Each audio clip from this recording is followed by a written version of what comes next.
Eis que vem com as nuvens, e todo olho o verá, até os mesmos que o traspassaram, e todas as tribos da terra se lamentarão sobre ele. Sim, amém.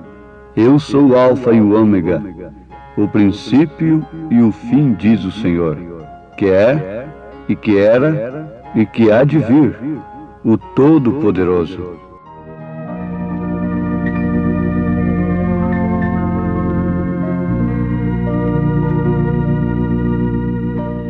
Que beleza de escritura!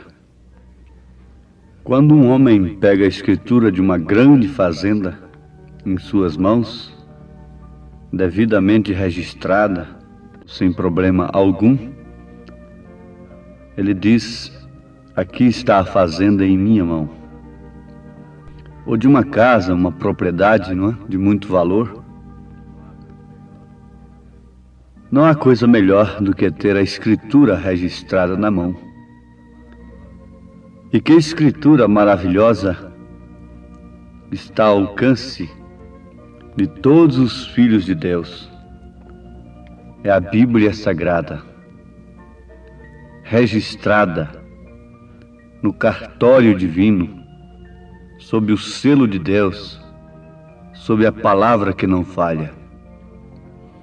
É um título de propriedade definitivo.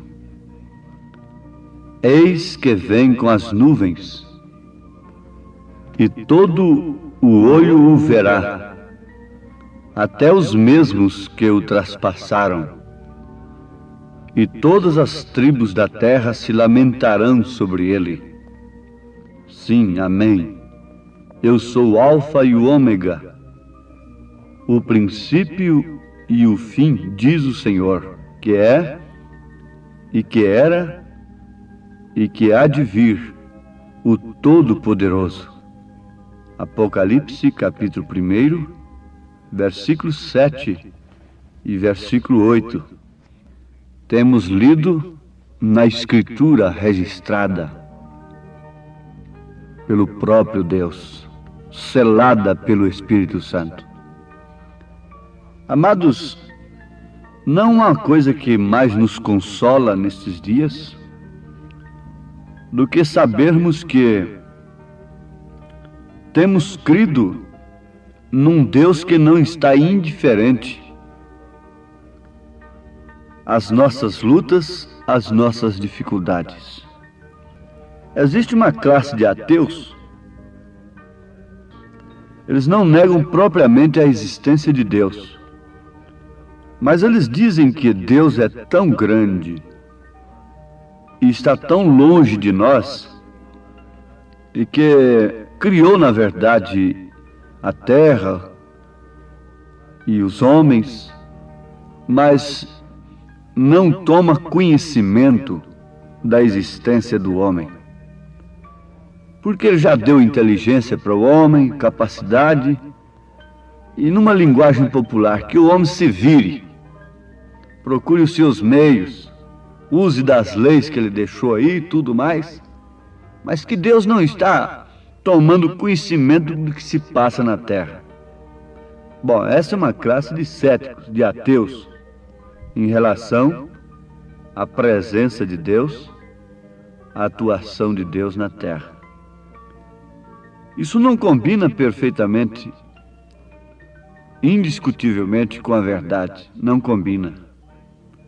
Porque essas próprias leis que os homens exploram demonstram e provam que Deus está plenamente ocupado com o homem. Deus está, num sentido, ele está assim, inteiramente voltado para o homem. Num sentido, é claro. Em um sentido, ele não está tomando conhecimento. Mas em outro sentido, ele está plenamente ocupado. Quando o homem vira as costas para Deus e o abandona e rejeita todas as suas leis, a sua palavra, Deus deixa que ele haja por si mesmo, dê os seus passos como uma criatura autossuficiente, não é? Não precisa do Senhor. Mas, por outro lado, ele trata com este homem mais cedo ou mais tarde. Oferece-lhe a graça, a misericórdia e logo o juízo. Ora, ele jamais poderia trazer juízo sobre a humanidade sem que antes lhe oferecesse a misericórdia, a graça, o perdão. Então, a vinda de Jesus Cristo prova perfeitamente que Deus não deixou a terra e o homem lá no princípio, lá no Éden, não. Mostra que muitos mil anos mais tarde, Deus ainda estava plenamente vinculado com a sua palavra, com o seu propósito em relação ao homem, a ponto de se fazer homem, de se humilhar até a morte e morte de cruz. Como podemos dizer que Deus não está ocupado com o homem? Perfeitamente. Agora, tudo tem o seu tempo, tudo tem a sua hora. Não há coisa melhor do que sabermos que Deus se ocupou com os fiéis do passado e esteve com eles até mesmo nas arenas, nas agruras, na morte cruel que eles enfrentaram, nas fogueiras. Isto é sublime, isto é maravilhoso. Deus não se fez indiferente para com aqueles que creram nele, embora o homem diga: mas como foi que ele permitiu que aqueles cristãos morressem de tal maneira? Um crítico alemão escreveu, criticando o profeta desta era, dizendo: como pode esse Brana pregar um Deus tão fanaticamente, um Deus que ficou com os braços cruzados enquanto seus fiéis eram levados para as arenas, tragados por leões e sendo queimados em fogueiras, e esse Deus ficou indiferente? Não é engano. Se Deus não estivesse naquela gente, aquela gente não enfrentaria a arena, não enfrentaria a fogueira, de maneira alguma. Nós sabemos que quando Deus mandou Abraão para aquela guerra com aqueles reis, ele foi com Abraão. Quem venceu foi Deus. Quando ele mandou a Moisés, ele foi com Moisés. Quando ele mandou a Jesus, ele veio em Jesus. Isso é profundo. Jesus disse: o Pai quem me enviou. O Pai me enviou, mas o Pai o enviou como uma segunda pessoa, e ele, o Pai, ficou lá em cima, como uma pessoa distinta do Filho? Para começar, meus ouvintes, guardem, isso é um parêntese apenas. A Trindade de Deus não é composta. A Trindade de Deus é simples. Toda unidade composta é imperfeita e Deus não é imperfeito. Você não pode crer em Deus Pai, Deus Filho, Deus Espírito Santo. A Trindade de Deus não é Deus Pai, Deus Filho, Deus Espírito Santo. A Trindade de Deus é Pai, Filho e Espírito Santo. Pai é Deus sobre nós. Filho é Deus conosco. Espírito Santo é o mesmo Deus em nós. Então aí está a razão. Quando Deus mandou a Jesus, ele veio em Jesus. Jesus disse: o Pai que está em mim é quem faz as obras. E o próprio Deus disse: tu és meu Filho amado em quem tenho prazer de habitar. E Jesus disse: quem vê a mim vê o Pai. É unidade simples. Você não pode falar: quem vê a mim vê a minha esposa. Mas Jesus disse: quem vê a mim vê o Pai. Então ele mandou a Jesus e veio em Jesus. E Jesus, por sua vez, nos mandou os seus apóstolos e veio nos seus apóstolos. Mandou a sua igreja e veio na sua igreja. A razão pela qual essa igreja entrou nas arenas, nas fogueiras, sem negá-lo, foi pelo simples fato dele estar neles. Foi lá dentro da fornalha 7 vezes mais aquecida que Deus se manifestou, que Nabucodonosor ficou sabendo que os 3 mancebos não estavam sozinhos. Oh, isso é tremendo, isso é maravilhoso, isso é glorioso. Isso nos faz vibrar a alma, como cristãos que somos. Mas quais são as provas desta era em que estamos vivendo? Veste-se como bem entende, fala-se como bem entende, pensa-se como bem entende, pratica tudo o que bem entende, mulheres e homens ao mesmo tempo. Qual seria a prova deste dia? Provas cruciantes a Igreja de Jesus Cristo enfrenta quando os homens estão completamente contrários à opressão e inteiramente favoráveis ao livre pensamento. Há uma pressão terrível, pior do que as arenas, pior do que as fogueiras, sobre aqueles que, de fato, têm sido enviados por Deus. E, consequentemente, Deus está neles.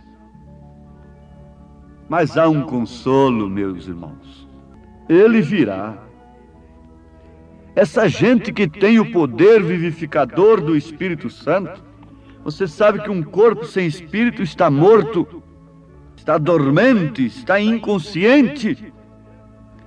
Mas esse poder do Espírito Santo, esse Pai, esse Deus, Jesus Cristo, que veio em sua igreja, a conscientiza do seu passado, do seu presente e do seu futuro, porque ele é o que era, o que é e o que há de vir. O poder revelador, o poder vivificador do Espírito Santo alenta esta gente, consola esta gente, supre, nutre estas almas. Vejam só, foi o poder vivificador que veio a João quando ele se pôs de pé e viu o fim desde o princípio. Foi também esse poder vivificador que encheu a Isaías e ele se pôs de pé e viu um milênio. O milênio, isso há 700 e tantos anos antes de Jesus vir. Ele viu a virgem que concebeu. Ele viu a cena da cruz. Ele viu as suas pisaduras pelas quais nós fomos sarados. Foi esse poder vivificador que fez com que os profetas passassem pelas suas agruras, desprendessem de seus próprios sofrimentos, de suas vidas, e contemplasse lá adiante, muito adiante. O poder vivificador fez isso mesmo por nós. O poder vivificador nos permite ver sua vinda. O poder vivificador nos resgatou da morte e nos trouxe a vida. O poder vivificador dá discernimento para saber o que tem a gente que fazer e para saber o que fazer, como viver, para saber o que nós fizemos, o que você fez e o que não devia fazer, e o que devia fazer, como também esse poder vivificador mostra para nós o que nós seremos. Nós seremos como Ele, se somos no presente como Ele. Quando ele estava aqui, ele estava desprezado. Ele estava aqui desprezado. Então, se nós somos como ele no presente, nós seremos como ele no futuro também. O poder vivificador nos dá todas estas coisas. Nosso Senhor Jesus Cristo estava tão cheio do poder vivificador que ele foi todas estas coisas em um. Ele foi tão cheio do poder vivificador que ele podia ser o alfa e o ômega, o princípio e o fim. Que ele pôde ser filho de Deus, tanto curando os doentes, tanto no momento quando o povo queria fazê-lo rei, quanto na hora da ignominia, da solidão, da angústia, do sofrimento. Os profetas de Deus, no passado foram profetas de Deus, tanto na hora em que os reis lhes estavam tratando bem, quanto na hora que eles se revoltavam contra eles por causa da palavra. Nos calabouços, nas cadeias, errantes, nos martírios, nos sofrimentos, eles eram profetas de Deus. Não nos banquetes apenas. A igreja de Jesus é a igreja de Cristo. É o corpo de Cristo que não fica na sepultura, porque o poder vivificador não deixa. Paulo falou à igreja passando pelo seu sofrimento e dizendo que as lutas, os sofrimentos, o vitupério do tempo presente não é para se comparar com a glória futura que em nós há de ser revelada. Paulo não foi daqueles pregadores que ficaram ali somente como aqueles que estavam ao lado de Marta e Maria chorando a morte de Lázaro. Não. Paulo passou pelo sofrimento da igreja e a mostrou glorificada. Jesus passou pelos choradores e foi lá e deu o poder da ressurreição. Que o Senhor vos abençoe, meus ouvintes, para conhecerem a Escritura no registro de Deus, vivificados pelo Espírito Santo, para saberem quem é aquele que era, que é e que há de vir. Em nome de Jesus, recebam esta bênção. Amém.